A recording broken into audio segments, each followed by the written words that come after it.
welcome to All About Agatha, the podcast dedicated to reading and ranking every single mystery novel written by the Queen of Crime, Dame Agatha Christie. I'm Kemper Donovan. I'm Catherine Brobeck. And this week we are covering a short story. This is our first and titular short story within the Listerdale Mystery Collection, and that is the UK collection. For those American readers among us, you may know this story within the Golden Ball and Other Stories collection. Catherine Brobeck, can you tell us a little bit about the publication history of this one? Well, yes, it was published in the Grand magazine in December 1925, and then it's, the titular story of the Listerdale mystery, which was published in 1934 in the UK, also at the same time as the Parker Pine collection of short stories, which is interesting. Not in the Collins Crime Club, right? Yeah, I don't think so. Yeah, those two collections not appearing within the Crime Club. And then, really, a little bit strangely, it was not published in any kind of collection form in the U.S. until 1971. So, poor Americans were deprived of these stories for decades. I suppose you could travel to England and pick up a copy. Not as easy as these days when you just have to, type in amazon.co.uk. That's definitely true, or download it on your Kindle. All right, let's talk about our victim here. First off, is there one? Well, no, but for the sake of argument, there is a good deal of suspicion throughout the entire story over the fate of Lord Listerdale, the mysterious and missing gentleman who owns many a posh property throughout England. He's maybe in East Africa, that's what's been reported, but he also could possibly be murdered, since basically what happened is he headed out en route to his fancy London gentleman's club one fateful night and was never seen again. Maybe he's living it up with Dr. Livingston now or something in the wilds of Africa, or maybe he never got there. We don't know. But yeah, I think that's fair. That is the overarching mystery, to the extent that there is a mystery within this story. Well, there's another mystery involving real estate. True. That is true. Which we've seen before, by the way. Shout out to The Adventure of the Cheap Flat. Right. In Poirot Investigates, which also was a mystery that had to do with enviable real estate and something being too good to be true. That is also a mystery, but we will get to that in a moment. So let's talk about our suspects here. Lord Listerdale himself is, of course, suspect number one, since it's possible that he perhaps disappeared on purpose. Maybe he was the one that made himself disappear, either to East Africa or somewhere else. We don't know. Right. I mean, I suppose he could have also walked into the Thames. I mean, we have no clue. Absolutely. No clue. And we do mean that literally. No clue. Yes, none is given. There are no clues in this story. Yeah, spoiler alert. And then we have Quentin, the butler, and long-term faithful servant to Lord Listerdale.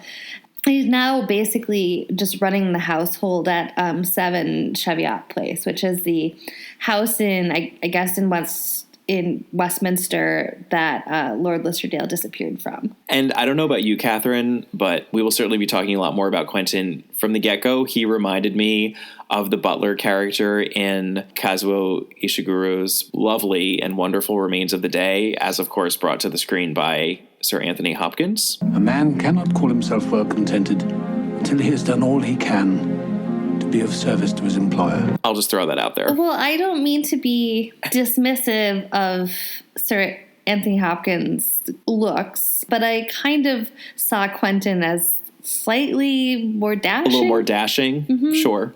Fair enough. But in his uprightness and respectability. Quiet dignity. Mm-hmm. Yes. I was getting a Remains of the Day vibe for sure. You were not the only one getting vibes from Quentin. This is true. We'll get there. Final suspect, so to speak, is Colonel Carfax. Say that 3 times fast.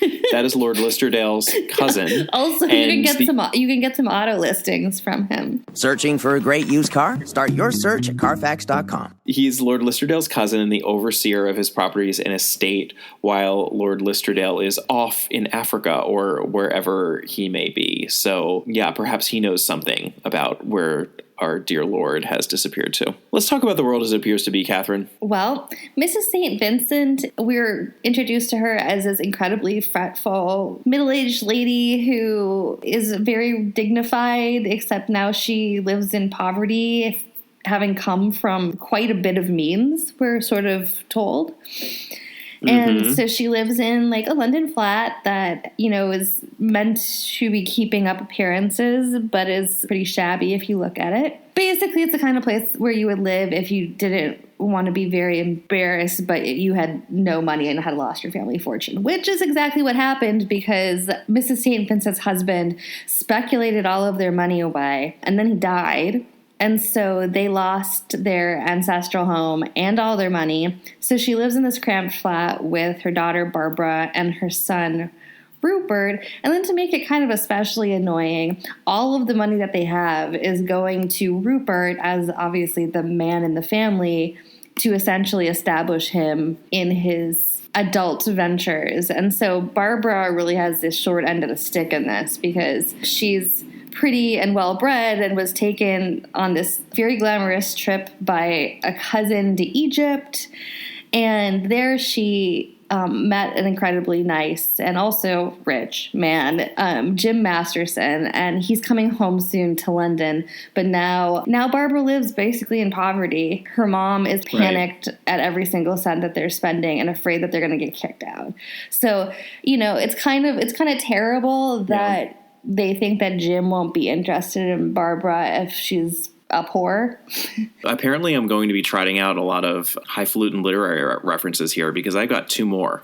Okay. First, Rupert really reminds me, as a burgeoning businessman, of the husband character. I believe his name is Frank in Richard Yates's Revolutionary Road. In that Rupert is clearly not necessarily all that good at his job. He's not remarkable. Let's put it that way. He's not. And then did Barbara remind you of Lily from House of Mirth? Is that where you're going? Yes. She doesn't remind me of Lily, but I'd say that overall, the plight of this family and of Mrs. St. Vincent and her daughter Barbara, especially in that Rupert can at least make a living for himself, is very Edith Whartonian because it is genteel poverty, which is still poverty and is still struggling and still may fall into utter ruin if they don't play their cards right. And that's what's so fascinating and honestly suspenseful about some of those Edith Wharton novels is that this could really go in in either direction. They could end up making it or not.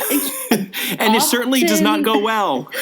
Yeah. I was going to say, thankfully, Barbara does not have to quite fear the plight of Lily Part. But it's what's so shocking about, I reread The House of Mirth recently, and she really, I mean, she just goes there and she goes so deep and so dark with it. And it's surprising based on where you begin with Lily Bart. But utterly convincing, surprising and convincing, and devastating. It was one of my favorite books in high school because it was just like, I suppose, like other high school kids have like a goth phase, and that's about as close. That's House of Mirth is about as close to a goth phase as I got. It makes sense. I get that. I totally get that. It scratches the same itch, kind of. Yeah. Yeah, it's like really performatively angsty, but good.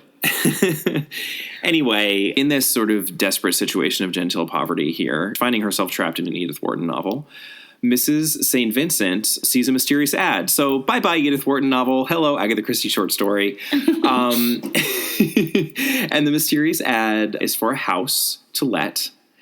And she figures it all seems too good to be true from the get-go. Again, this is the real estate mystery here. But she's desperate.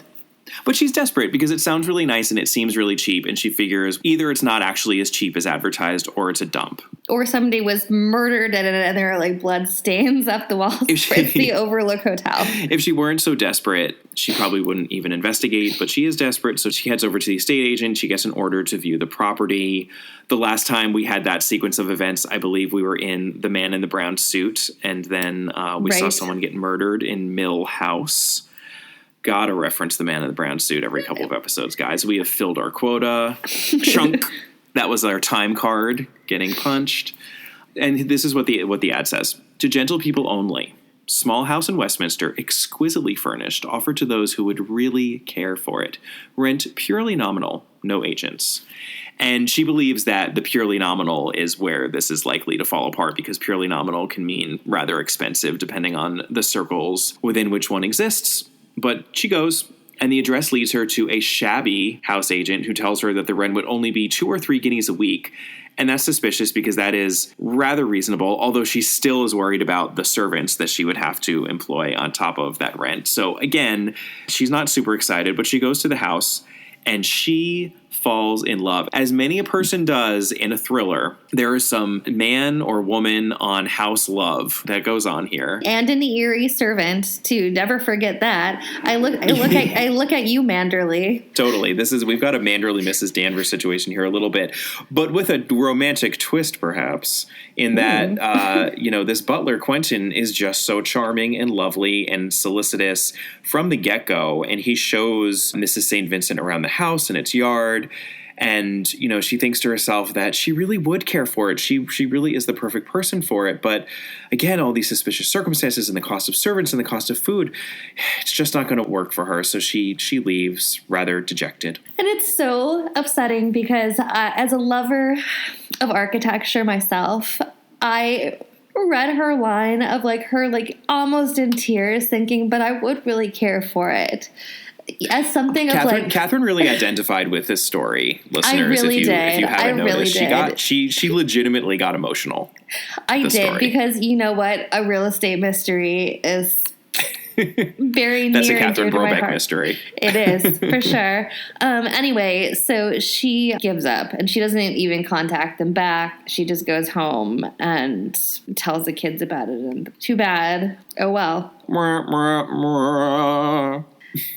Even more suspiciously than all of the above, though, is sort of the fact that she gets a note the next day. It's unclear what information about forwarding to her address she's even given, but she gets this mysterious note from the shabby house agent that makes it very clear that they hope that she didn't misunderstand them, but she did know, right, that, of course, the servants are provided. Right. Which is weird. Mm-hmm. And it gets weirder. She's talking this over with her daughter and her son instantly recognizes the address. And the address is the home of the famous, or is he infamous, Lord Listerdale, who has apparently gone missing en route to his club one night and is now maybe in Africa or maybe in the Thames, maybe somewhere else. We don't know. No one knows. Well, Rupert has a real good idea, though. He is convinced that Lord Listerdale is actually sealed up in the wood paneling at 7 Cheviot Place.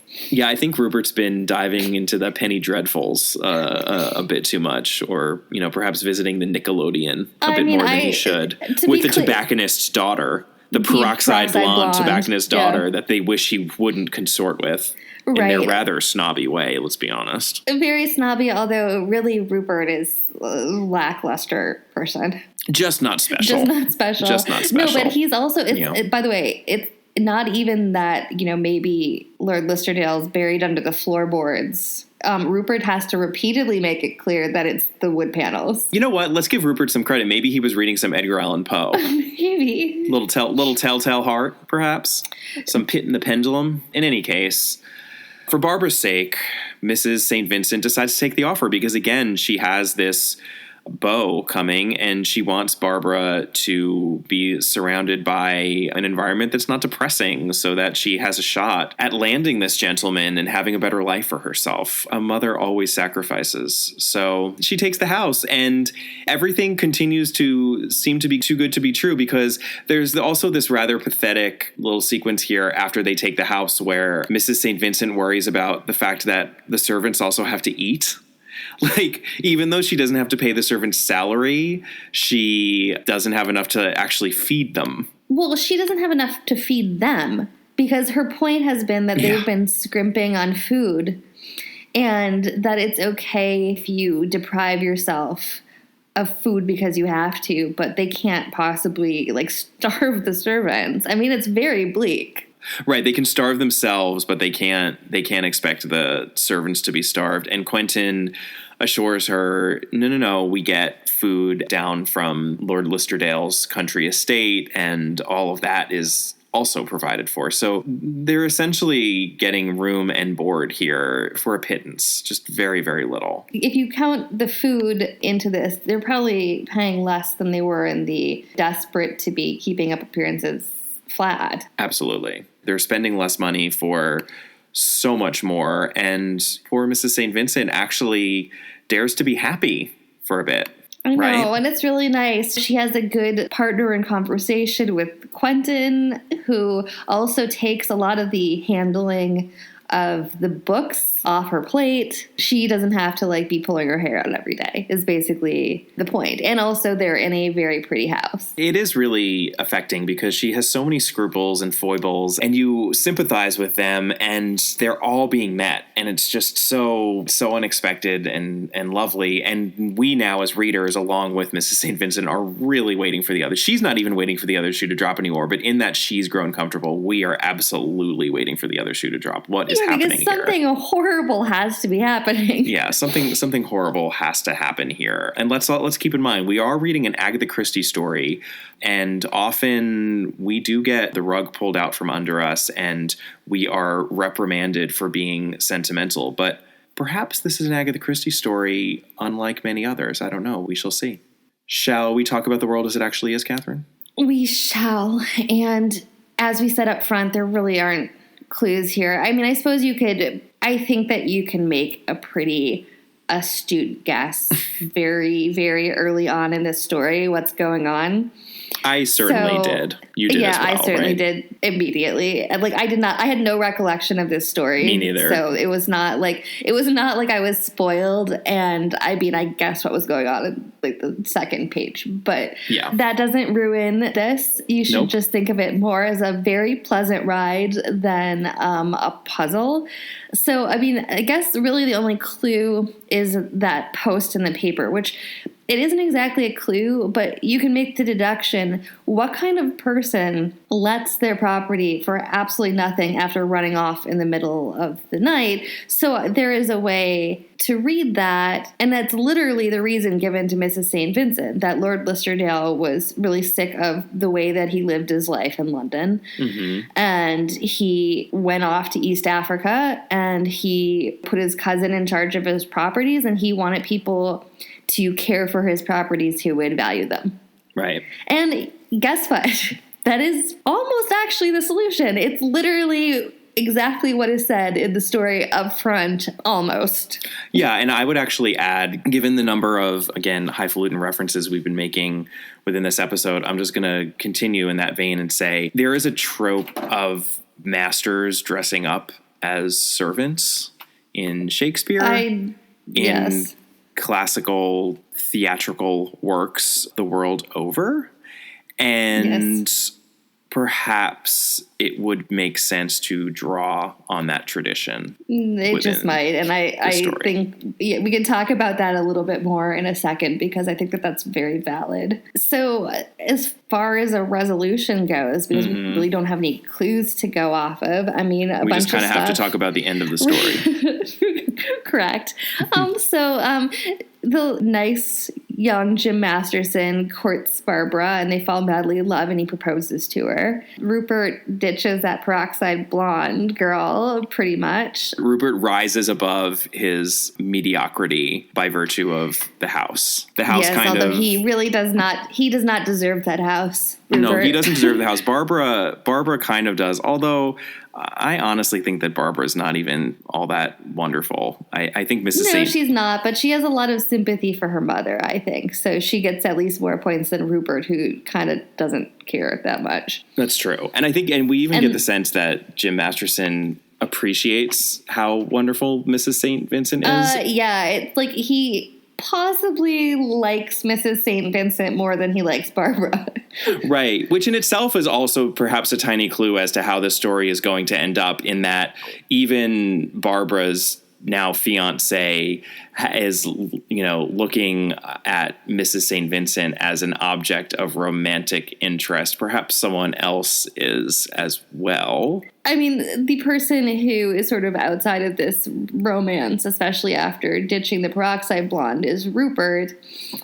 He does not seem to see all of this like ephemeral glow and marriage making, etc. Instead, he just remains convinced that Lord Listerdale is sealed up in the walls of 7 Cheviot. So Rupert goes to King's Cheviot, which is Listerdale's country estate. That's where all of those joints and legs of mutton have been coming from.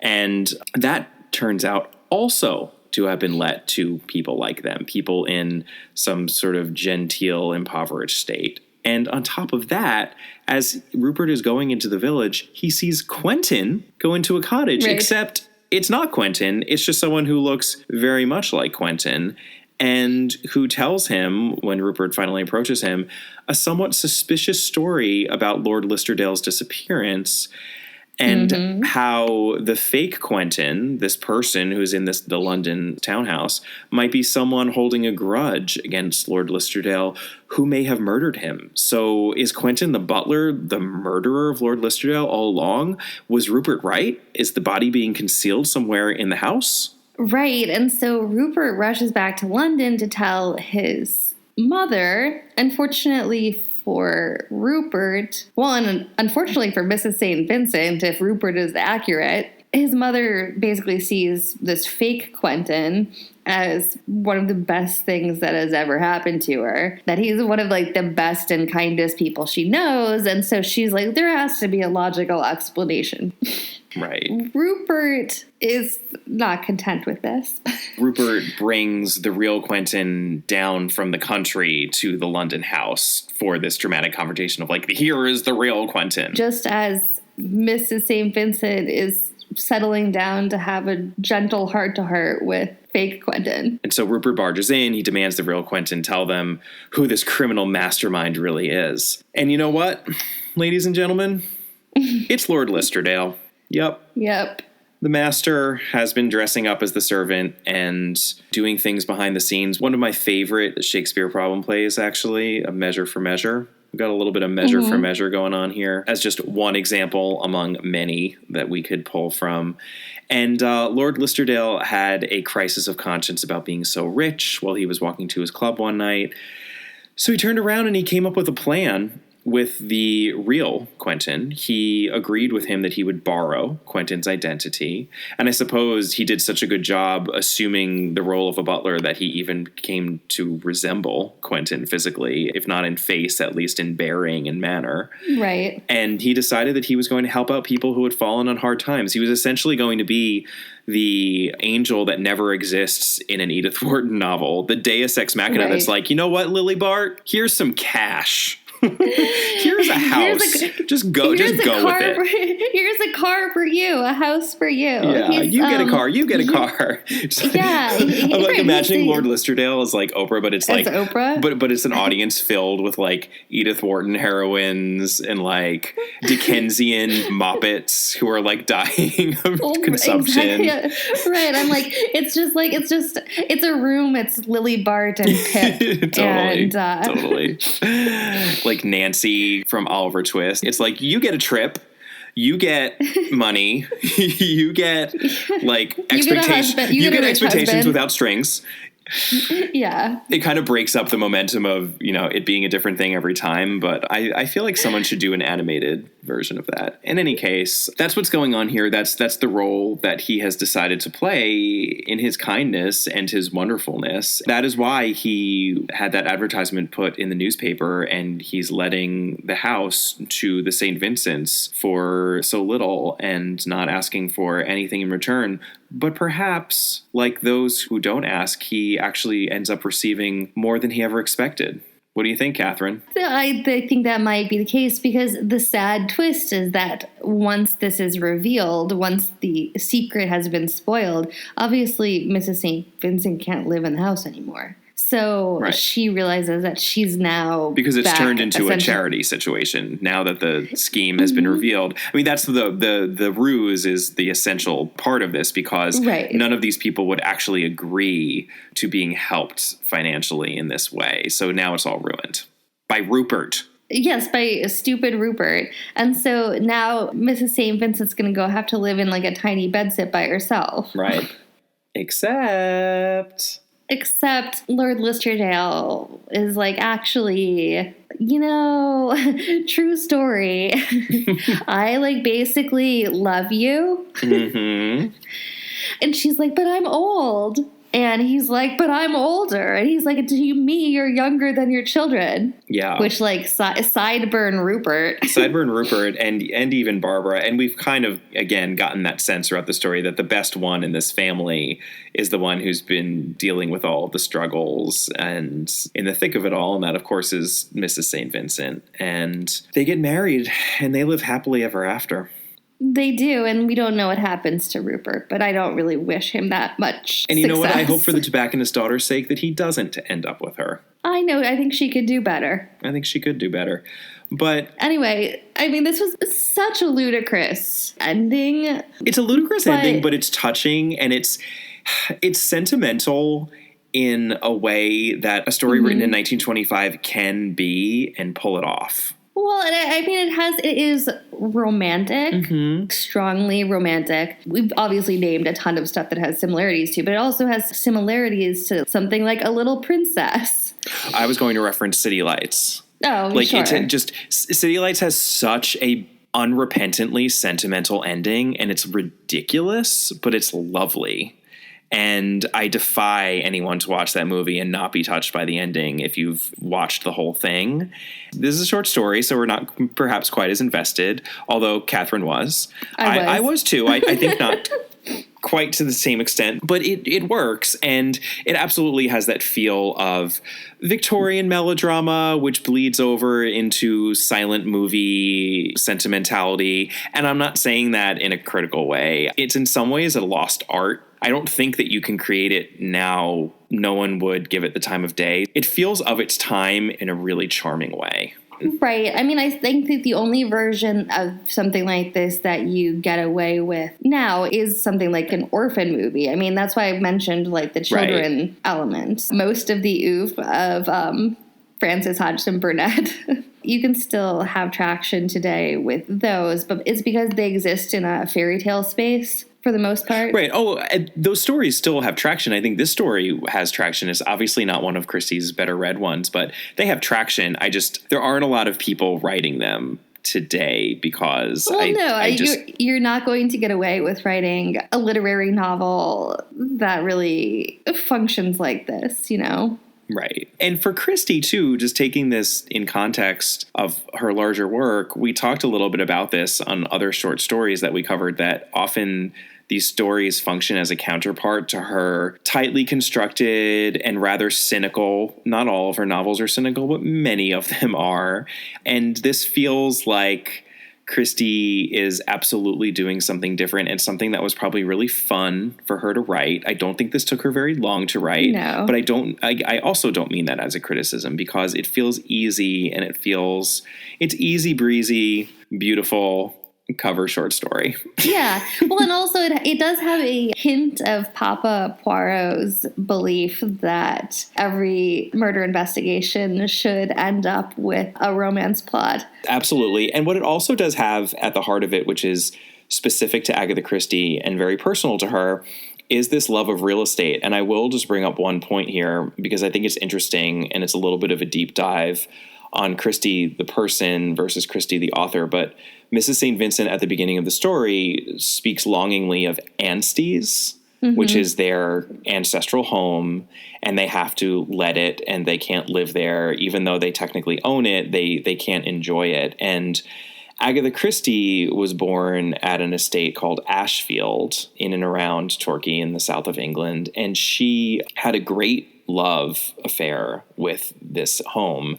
And she really fought tooth and nail to hold on to that home in the wake of first her father's death. I mean, she wasn't the one who was so much doing it. It was her mother. She was only 12 when her father died, but it was actually very difficult. Even before her father died, they had fallen on harder times and they had to let the house and travel. And we've talked about that in the past a bit. But once her father died, it was even harder for the family to hold on to the house. And then even after her mother passed away, Christie was still determined to hold on to the house. I have to say, this story story being published in 1925, her mother's death was right around that time. The story predates that, and then the struggle that continued for many, many years after that to hold on to this house. And she did eventually sell it, but only after she had married Max Mallowan, and then they bought Greenway, which many still know to this day as Agatha Christie's home. But it was very important to her, and I would be surprised if she wasn't thinking at least a little bit of her own mother in the character of Mrs. St. Vincent, or even if she's not, I certainly thought of her. Sure. And I think that this struggle to hold on to your ancestral home, or it doesn't even have to be an ancestral home, but just a home that's important to you and that has a lot of memories, you can feel the importance of that impulse and the importance of creating a home for yourself.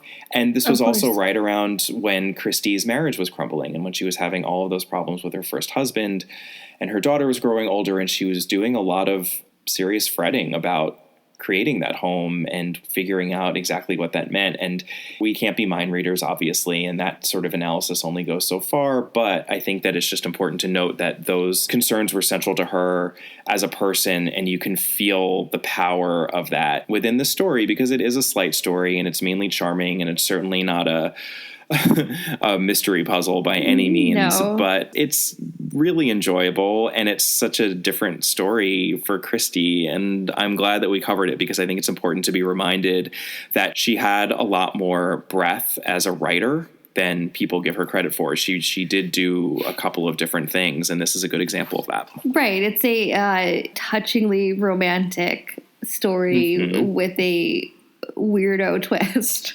Yeah, with a totally weirdo twist and no silly adventure nonsense that often goes hand in hand with the more romantic Christie. No. So I appreciated that this was a quiet romance. Well, and also this was a quietly romantic story. We don't get that very often. No, from and her. I really like the domestic details in it too. The accounting, figuring out the food situation. And by the way, what is one of our golden Christie rules? Never underestimate the help. And having a little window onto the at least fake help in this story, I thought it was charming. I appreciate that. That's kind of our big connection point, probably, with the larger Christie of never underestimate the help. And disguises. Right. The lady loved her disguises. That's true.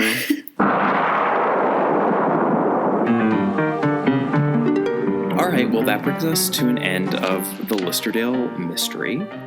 Join us next time when we will actually be continuing with this curious little collection here with a title that is going to sound pretty familiar to we listeners of the modern era. That would be The Girl in the Train. Not the girl on the train, but the girl in the train. But you can still prepare your canned G&Ts now. Just make sure they're not bulging. Or maybe there's nothing more girl on the train than a bulging can of G&T. Seems about right. So that's the third one, since again we did already cover the second story within this collection. And in the meantime, we would love for you to contact us. You can reach us on email at allaboutthedame@gmail.com, or on Twitter at allaboutthedame, or you can tweet at Catherine individually at Brobcat, or find us on Facebook at allaboutagatha, or on Instagram at allaboutagatha. And please do rate and review us. We so appreciate when you do that and help other people find the podcast. And we will talk to you next time. Bye. Bye.